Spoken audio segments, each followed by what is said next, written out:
How often do we visit the places where we belong to? How often do we perceive the rural reality and try to assimilate its essence?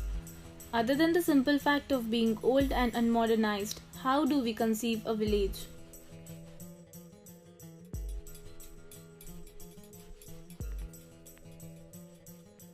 Pachdhar, that is located on the border of Madhya Pradesh, also recognized as the potter's capital, showcases strong community connection between potters, tribals and farmers, and significant unique features.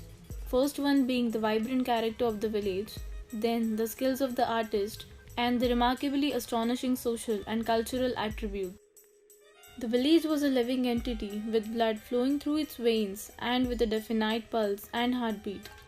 It had its own distinct personality and its own stories and glories to tell, and was constantly regurgitating information through its winding, meandering streets. The streets of Pachdhar hum with the sounds of spinning wheels and the shuffling of mud. Stacks of pots, dry, wet, or fired, line the streets. There is always a bustle of activity in these kilns, backyards, and streets, and more or less surrounded by pottery. The temples are encompassed by religious activities, while the wells and the farms witness the struggle for survival and flourishment. All these elements experiences the social production processes, communal, cultural, social, traditional, neighborhood activities, interaction, celebration, collaboration, cooperation, assimilation, participation, and initiation. Here, every interaction is an opportunity to prosper.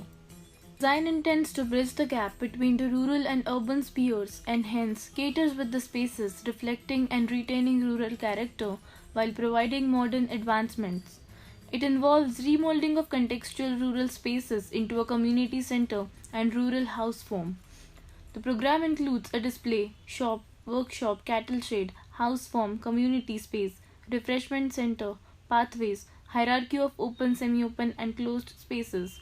The center will be used by villagers and visitors and will facilitate social engagement, consciousness, imperative and experiential learning. Rather than prioritize the aesthetic qualities of pots, we instead focused on the social relation that encompass and breathe into them.